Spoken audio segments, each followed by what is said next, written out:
আপনি বলতে চাইছেন জাসির চৌধুরী আপনি বলতে চাইছেন যে সরকার কোটা বাতিলই চাইছিল, মানে শেখ হাসিনাও কোটা বাতিল চাইছিলেন 10 জুলাই 2024-এ।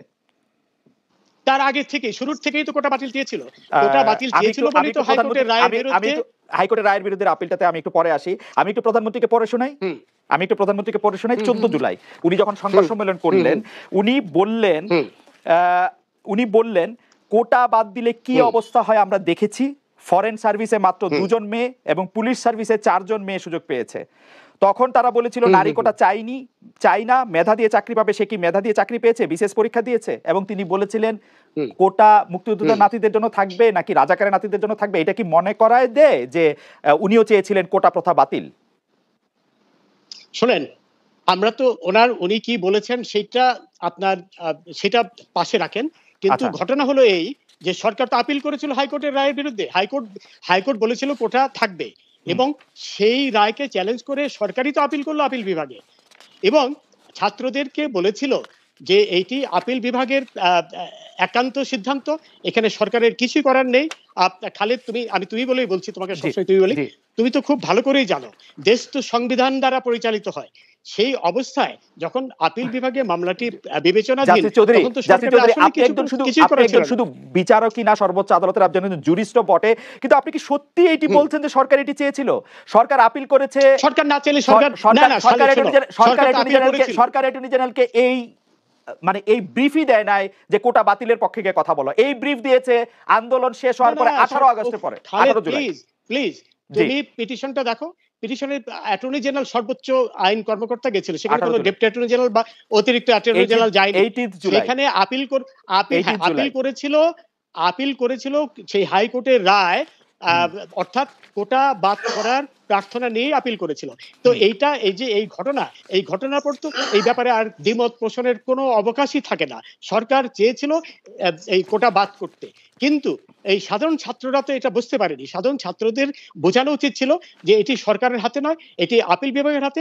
কারণ সাধারণ ছাত্রকে অনেক জ্ঞানী গুণী লোকও কিন্তু জানে না যে সরকার আর সুপ্রিম কোর্ট সম্পূর্ণ আলাদা দুটি সত্তা। সুপ্রিম কোর্ট সরকারের অংশ নয় এবং সুপ্রিম কোর্টের বিচারপতিরাও সরকারের কর্মকর্তা নয়। এই জিনিসগুলো বোঝানো হয়নি, তাদের বোঝানো হয়েছিল। আপনি এটি বলছেন প্রধানমন্ত্রী 14 জুলাই বলেছিলেন যে আদালতের নির্দেশ অনুযায়ী আমার কার কিছু করার নাই। পরে দেখা গেল যে অনেক কিছু করার আছে। 18 জুলাই অ্যাটর্নি জেনারেলকে বলা হলো যে স্পেশালি ছুটির দিনে এসে এগিয়ে নিতে। আমি বলি আইনমন্ত্রী আনিসুল্লাহ সাংবাদিকদের বললেন কবে? 18 জুলাই বললেন। শোনো খালেদ, না যেদিন না, তার আগে তো হাইকোর্টের রায়ের কপি না পাওয়া পর্যন্ত তো সেই সুযোগ ছিল। হাইকোর্টের রায় পাওয়া গেল 14 জুলাই পেয়েছে। না 14 জুলাই পাওয়ার পরে ইমিডিয়েটলি তারা এগিয়ে নিয়েছে, কিন্তু ইমিডিয়েটলি না, 18 জুলাই এগিয়ে নিয়েছে। জাসির চৌধুরী 18 জুলাই এগিয়ে নিয়েছে। না, আগে 18 জুলাই আগিয়ে নিয়েছে। যখন এটি তো একটা প্রক্রিয়ার ব্যাপার।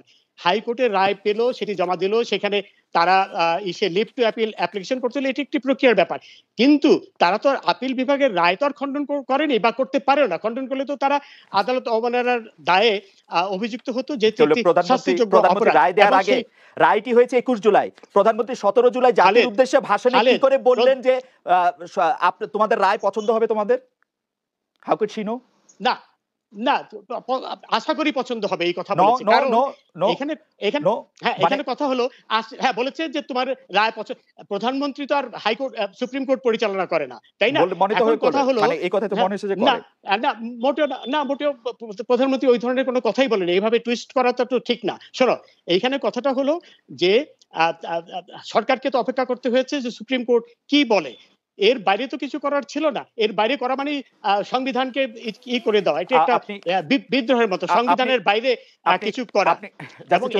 জাসির চৌধুরী, আপনি প্রধানমন্ত্রীর কথা শুনবেন না, আপনি কি আইনমন্ত্রীর কথা শুনবেন? আইনমন্ত্রীটা তো আমি দেখবো ডকুমেন্ট। প্রধানমন্ত্রী কি বলেছে সেটা তো না, আমি দেখবো ডকুমেন্ট। অ্যাটর্নি জেনারেল আপিল বিভাগে ব্রিফ ছিল না, এই মামলাটি পরিচালনা করার ব্যাপারে অ্যাটর্নি ব্রিফ ছিল না। অ্যাটর্নি জেনারেলের ব্রিফ ছিল কোটা রাখার পক্ষে। Attorney general, listen Khaled, don't confuse things, বুঝছো?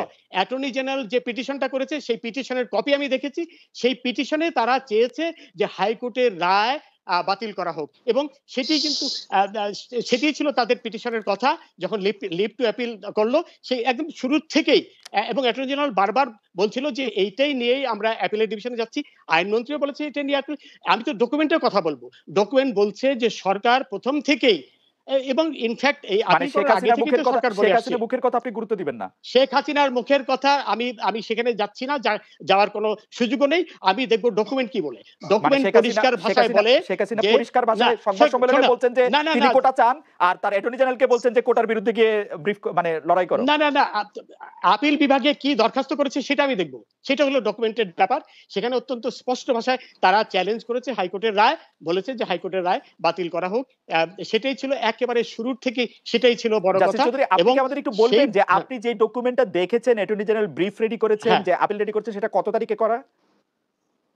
এইটা যেদিন করলো, লিভ টু অ্যাপিলের দরখাস্ত করলো আগে থেকে 18 জুলাই, প্রথম তো করলো 18 সিএমপি, 18 জুলাই করলো, সিএমপি করলো না, তারও আগে সিএমপি যেদিন করলো সেদিন 14 জুলাইয়ের আগে তো সিএমপি করা সম্ভব না। 14 জুলাই রায়ের সার্টিফিকেট আপনি বাইরে দিলেন। না শোনো খালেদ, আপিল কেন করলো? যদি এইটাই হয় তাহলে তো হাইকোর্ট রায় মেনে নিত। আপিল করলো কারণ আপিল করার প্রয়োজন ছিল না, চাপে পড়ে আপিল করতো না তো। না চাপে পড়ে আপিল, এই চাপ সৃষ্টি হওয়ার অনেক আগেই আপিল করেছে সরকার।